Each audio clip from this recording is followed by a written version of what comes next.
Sejam bem-vindos ao Clio, canal de História e Literatura. Eu sou o Bruno e nesse vídeo a gente vai responder por que é válido sim a gente fazer protestos que derrubem símbolos como estátuas, monumentos, que remetam a pessoas que eram racistas, eugenistas, nazistas, entre outras tantas opressões.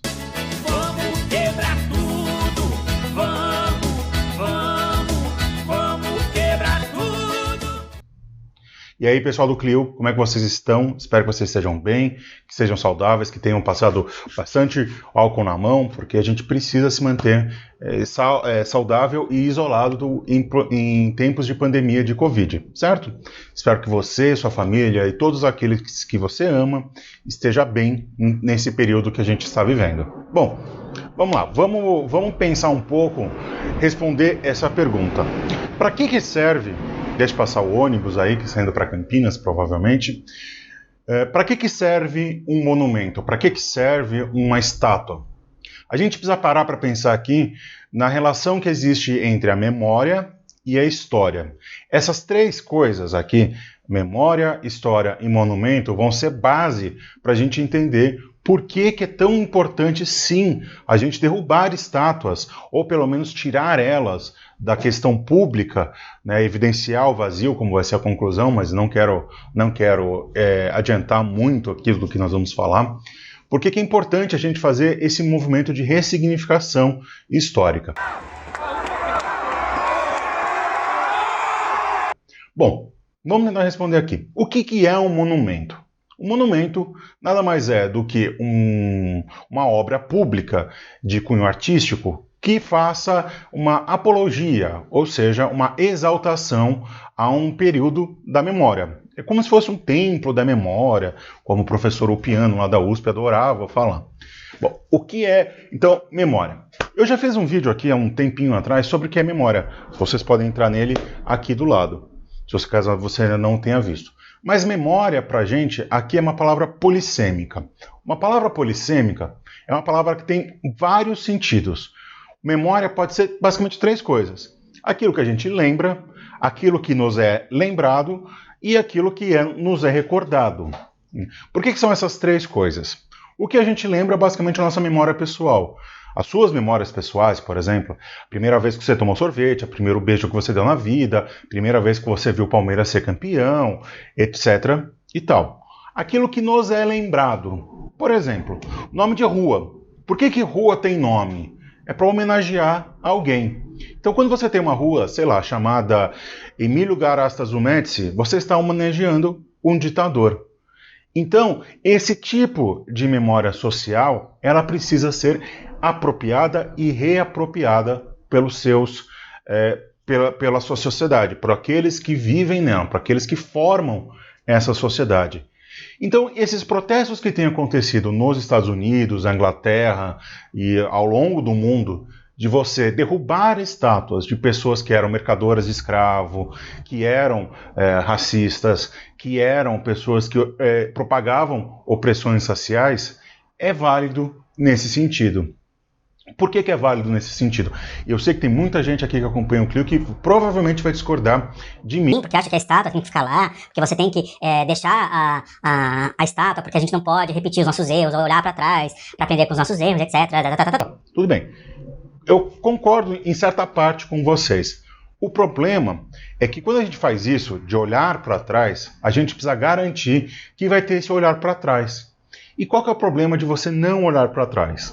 Se você não se ressignifica essa estátua, se você, por exemplo, um exemplo maravilhoso disso é o Borba Gato, aquela estátua linda, maravilhosa que tem em São Paulo, talvez a estátua mais bonita que já tenham feito na história da humanidade, é o Borba Gato. O Borba Gato, ele é uma exaltação a um bandeirante assassino, genocida, que matou muito índio aí, acabou com tribos inteiras, e ele está lá, belo, né, na Avenida Santo Amaro, em São Paulo. Ou seja, quando você passa por ali e você não tem um instrumental para entender que os bandeirantes eles eram um movimento de apreensão de índio, de pegar índio fugido e de depois atacar os quilombolas, fica aquela estátua vazia. Ela passa a não ter significado algum. E o pior, o que pode acontecer é uma exaltação. As pessoas podem olhar para aquilo e falar, nossa, é um bandeirante. Nossa, então bandeirante ia ser uma coisa positiva. Ou seja, você ser genocida, você matar índio, você matar negro, você caçar negro aquilombado, é joia. Então, como que a gente garante que não vai ter essa significação? Pela escola, pelo sistema educacional. Dá para garantir que a escola no Brasil vai fazer isso? Dá para garantir que o ensino de história no Brasil vai fazer isso? Eu, como professor, acredito que não. E não é culpa dos professores. E não é nem culpa da escola em si. É culpa do conteúdo. Por que é culpa do conteúdo? Porque ele é pouco aprofundado. Ao mesmo tempo que o conteúdo é extremamente largo no sistema educacional brasileiro, a gente vê basicamente a história do mundo, né? Porque Europa não é bem o mundo, né? A gente pega desde a pré-história até os eventos contemporâneos e estuda tudo isso ao longo de 12 anos, na verdade 7 anos que a gente tem de história e entre o ensino fundamental 2 e o ensino médio. A gente vê tudo isso de forma rápida, condensada e passando por cima. Isso sem dar a questão da consciência histórica, né? De você entender como que a história funciona, o que é história, para que a história serve, como que a história te atinge, como ler esses documentos históricos. Então, sem essa apropriação pela escola, esses monumentos eles passam a ser vistos como uma simples apologia, como uma exaltação. Em alguns casos, a pessoa que está vendo quer realmente enxergar isso. Eu tenho um exemplo na minha casa. Eu sempre tenho essa discussão, por exemplo, com a minha mãe. A minha mãe adora o Empurra-Empurra, o Movimento das Bandeiras, também em São Paulo. Ela acha que é uma obra de arte linda, etc., representa São Paulo, ele deveria ser o cartão postal da cidade. O problema dali é que você está mostrando uma cena, basicamente, onde os brancos, se vocês olharem para a estátua, eles são todos exaltados, né? Eles estão em cavalo, estão em pose civilizatória, enquanto os índios e os negros estão na parte de trás, fazendo todo o trabalho forçado ali, todo o trabalho duro de você empurrar o empurra-empurra. Tá, a gente pode ler dessa forma também. Agora a gente pode ler também que é o homem branco trazendo ordem para onde havia caos. É através do trabalho vai libertar esses povos que são povos não cristãos, povos pagãos, povos que não têm civilização, não têm cultura. Qual que é o problema disso? É você falar que africanos e indígenas não tinham cultura antes da chegada do homem branco, o que é no mínimo um desrespeito com esses povos. Então, quando a memória social, ela não é devidamente apropriada, educada e cultivada, ela pega esse vazio. E como nós bem sabemos, a natureza e a história abominam o vazio. Se tem um vazio, alguém vai preencher.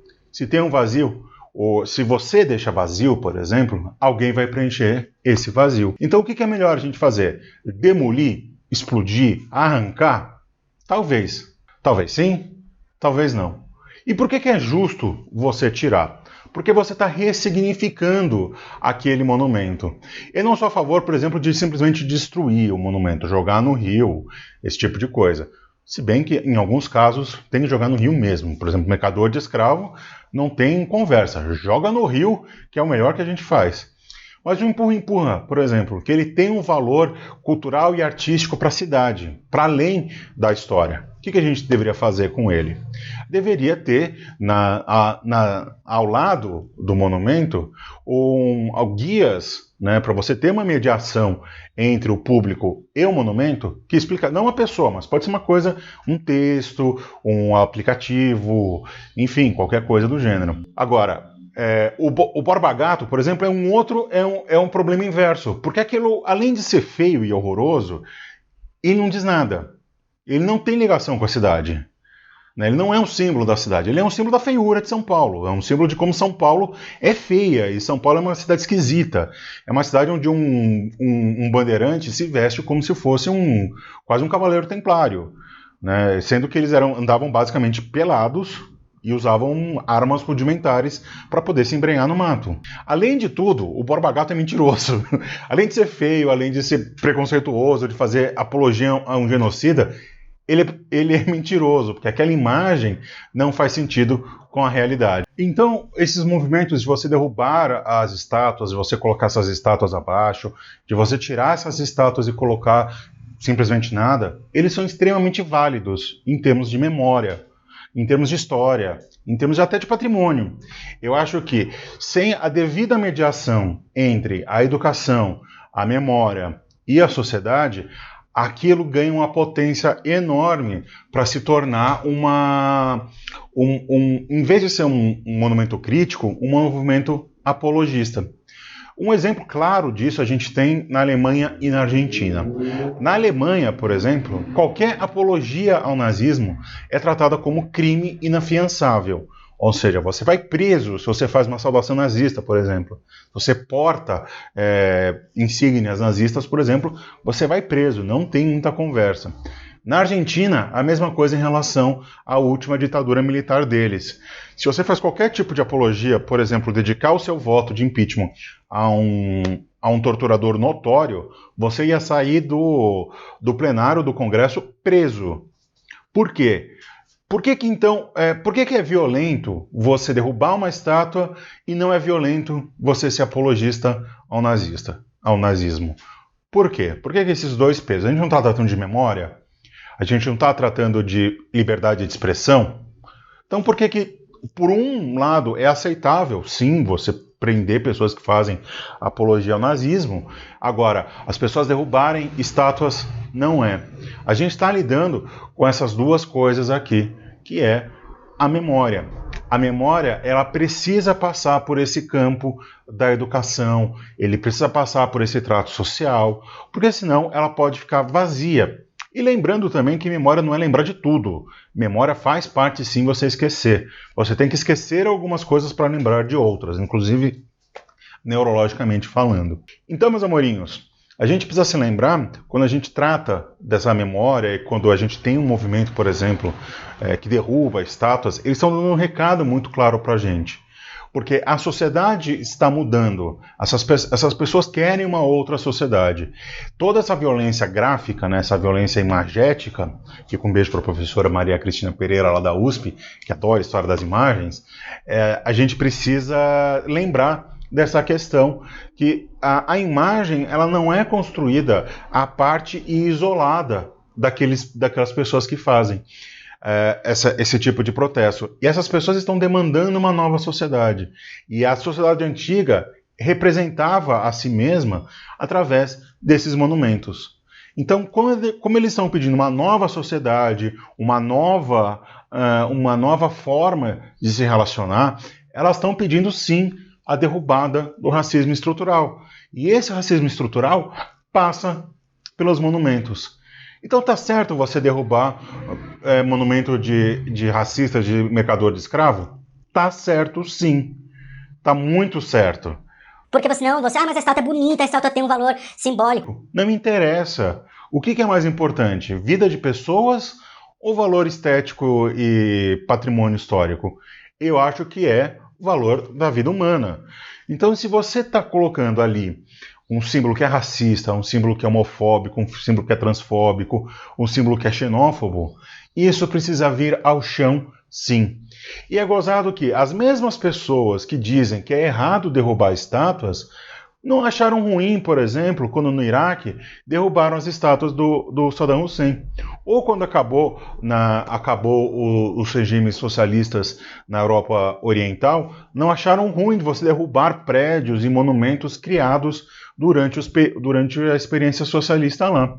É gozado como a gente percebe que o discurso ele se encaixa de acordo com a nossa ideologia. Então, se é certo derrubar, se aquela sociedade quer derrubar símbolos de um governo que eles se achavam opressor a eles, que derrubem, né? O que não pode ser é você usar dessa opressão para colocar outra opressão, como os talibãs fizeram, derrubando estátuas dos budistas, né? Tinha budas enormes esculpidos em pedra no Afeganistão que eles simplesmente explodiram. Né? Inclusive, as estátuas ali eram tombadas pela ONU como patrimônio histórico da humanidade. Então eles nem deveriam ter tocado naquilo. E a mensagem não é essa mensagem de ressignificação da sociedade, e sim, só existe uma fé verdadeira, essa fé é o Islã radical. Então, meus amorinhos, vamos pensar um pouco quando a gente trata dessas questões. Vamos pensar mais nas vidas das pessoas do que em cobre, do que em ferro, do que em mármore. Porque é lindo e maravilhoso falar com esse discurso que protesto tem que ser sem violência, pacífico e não sei o que mais. Mas todo protesto é violento. Seja ele uma violência visual, seja ele um confronto. Porque o protesto, ele tem que ser violento. Não no sentido de violento de porradaria, mas ele tem que te causar uma violência. Seja uma violência estética, seja uma violência política, seja uma violência sonora. Ele tem que te... Protesto não é passear no parque. Passear no parque você faz pacífico. Você vai lá, estende o seu como é que chama aquilo? Tapetinho xadrez, faz o seu piquenique, que aí tá tudo lindo, tudo maravilhoso. Mas protesto, ele precisa ser violento. Não precisa ser violento no sentido, como eu falei, confrontacional, né? Você não precisa sair dando porrada em todo mundo. Mas ele precisa gerar uma violência. Ele precisa gerar uma violência, nem que seja uma violência estética. E é gozado que a repressão, mesmo nos movimentos e protestos ditos pacíficos, a repressão é extremamente violenta. Basta ver como que todo governador trata qualquer greve de professor. Desce o cacete em todo mundo, sem dó nem piedade. Então, o que vale mais? A vitrine de um banco, né, a vidraça de um banco, ou a vida da pessoa que está pedindo melhores condições de vida? Eu gosto de acreditar que é a vida da pessoa que está pedindo melhores condições de vida. Então, quando alguém vier defender para você, não derruba a estátua, não muda o nome da cidade, não muda isso, não. Você tem que já usa esses argumentos para ressignificar isso.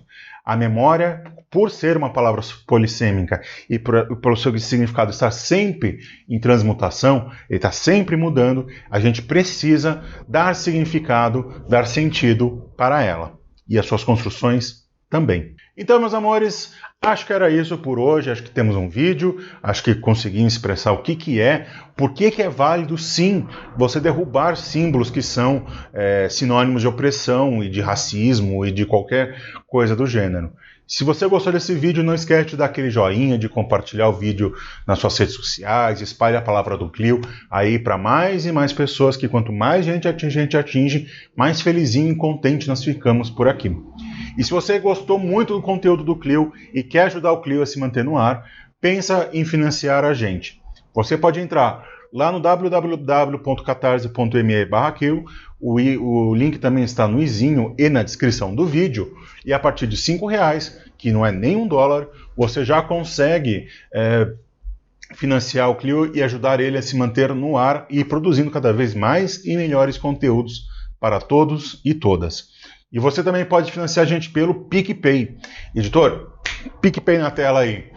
Com o PicPay, se você tiver uma graninha sobrando, se você tiver lá 1, 2, 20 milhões de reais sobrando no PicPay, manda pra gente aqui, que a gente consegue com esse dinheiro pagar as contas, não pagar o Gustavo que está editando os vídeos, não pagar a Brasília Amarela por produzir os nossos vídeos. Manda ele a puta que eu pariu! Entre outros calotes que nós damos na praça. Tá bom, meus amores? Não deixa de também seguir o Clio nas redes sociais, nós estamos no Twitter, Facebook e Instagram. Um beijo nas crianças e para vocês também, e o resto é vida que segue.